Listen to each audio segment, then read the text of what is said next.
Literally మన India ఈ ఎండలకి మండిపోతుంది. అర్థం కాలేదా? సరే ఒక్కసారి ఈ ఫోటో చూడండి. శాటిలైట్ నుంచి చూస్తే మన ఇండియాలో హీట్ వేవ్స్ ఇలా కనపడుతున్నాయి. అంటే హాటెస్ట్ కంట్రీస్ అయిన ఆఫ్రికా, ఓమన్ అండ్ సౌదీ అరేబియా ఇలాంటి కంట్రీస్ కన్నా మనకే ఎక్కువ వేడిగా ఉండబోతుంది. అండ్ అసలు హీట్ వేవ్స్ అంటేనే నేషనల్ ఎమర్జెన్సీ అన్నట్టు. అండ్ అది కూడా సమ్మర్స్ ఇప్పుడిప్పుడే స్టార్ట్ అవుతున్నాయి. సో ఈ సంవత్సరం మన ఇండియా ఒక హాటెస్ట్ సమ్మర్ అవబోతుంది. ఇంకా ఈ మే మంత్ లో ఎలా ఉండబోతుంది అనేది అసలు ఇమాజిన్ కూడా చేయలేము. సరే ఇదంతా పక్కన పెడితే ఈ ఎండ వల్ల ఇండియా పూర్ కంట్రీ అవుతుందంటే నమ్ముతారా?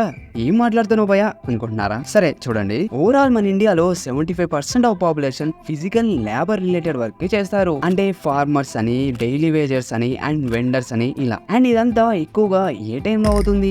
ఆఫ్టర్నూన్ టైంలో. అండ్ మన ఇండియా ఇలాంటి సెక్టర్ మీదే ఎక్కువగా డిపెండ్ అయి ఉంటుంది. ఎందుకంటే ఇండియా జీడిపిలో 1/3% వీళ్ళే కాంట్రిబ్యూట్ చేస్తారు. సో ఈ ఎండ వల్ల జనాలు వర్క్ చేయకపోతే తర్వాత ఏమవబోతుంది?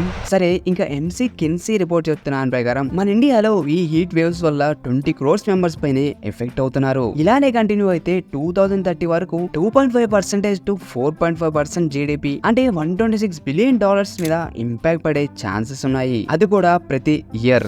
ఇంకా మెయిన్ గా క్లైమేట్ చేంజ్ అవడం అనేది ఒక రియాలిటీ. అండ్ క్లైమేట్ అనేది అన్బయాస్డ్ లాంటిది. దానికి నువ్వే పార్టీకి ఓటేస్తున్నావో, నువ్వు ఏ రిలీజన్ అయి ఉంటావో ఇలాంటివేమీ దానికి అవసరం లేదు. అది జస్ట్ ఫ్యాక్ట్స్ మాత్రమే చూస్తుంది. అండ్ ఆ ఫ్యాక్టే మన ఇండియా వరల్డ్ లోనే థర్డ్ మోస్ట్ వనరబుల్ కంట్రీ. అంటే క్లైమేట్ చేంజ్ వల్ల ఇంపాక్ట్ పడుతున్న కంట్రీస్ లో మన ఇండియా థర్డ్ ప్లేస్ లో ఉంటుంది. ఇప్పుడు మీరు అనొచ్చు, ఇంత వేడిగా ఉంటే ఏమైంది భయ్యా, ఏసీలు ఉన్నాయి కదా, ఆన్ చేసుకోవచ్చు కదా అని. రే ఏసీ ఆన్ చేయండి, ఎవరైనా చచ్చిపోతున్నాను. కానీ మీకు ఒక నిజం చెప్పనా, ఏసీ వల్ల హీట్ తగ్గదు, ఇంకా ఎక్కువ అవుతుంది. ఎందుకంటే ఏసీ ఎలక్ట్రిసిటీ మీద రన్ అవుతుంది. అండ్ మన ఇండియాలో ఎక్కువగా ఎలక్ట్రిసిటీ థర్మల్ పవర్ ప్లాంట్స్ అంటే కోల్ ద్వారా వస్తుంది. సో వీటిని కాలుస్తారు అండ్ దాని వల్ల కార్బన్ రిలీజ్ అవుతుంది. అలానే పొల్యూషన్ కూడా పెరుగుతుంది. సో ఏసీని యూజ్ చేయడం అనేది షార్ట్ టర్మ్ సొల్యూషన్ అయి ఉండొచ్చు, కానీ లాంగ్ టర్మ్ లో మాత్రం చాలా ఎఫెక్ట్ పడుతుంది. ఇంకా హీట్ వేవ్స్ అనేది ఏదో సమ్మరో వింటరో ఇలాంటి సీజన్ కాదు, ఇది ఒక కండిషన్. టెంపరేచర్ ఎప్పుడైతే పర్టికులర్ లిమిట్ కన్నా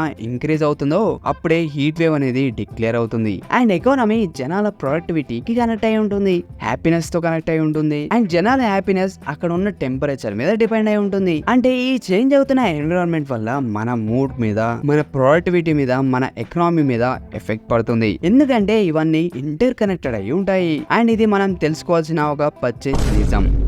సో వీడియో లాస్ట్కి వచ్చేసింది. ఒక్క నిమిషం ఆగండి. రీసెంట్గా కుక్ ఎఫ్ఎం యాప్లో ఈ హౌ టు ఓవర్కమ్ ప్రొక్రాస్టినేషన్ అనే ఆడియో బుక్ విన్నా. ఆ తర్వాత నుంచి నాలో చాలా మార్పు వచ్చింది. ఒకసారి మీరు కూడా ఇంట్రెస్ట్ ఉంటే ట్రై చేయండి. కింద లింక్ ఇస్తున్నా, దాని ద్వారా వెళ్తే మీకు ప్రీమియం ప్లాన్లో 50% వరకు డిస్కౌంట్ వస్తుంది. అండ్ ఈ వీడియో ఎలా అనిపించింది అనేది కింద కమెంట్ చేయండి. అలానే మన తేజ ఛానల్ని సబ్స్క్రైబ్ చేసి ఆ బెల్ ఐకాన్ని ట్యాప్ చేయండి.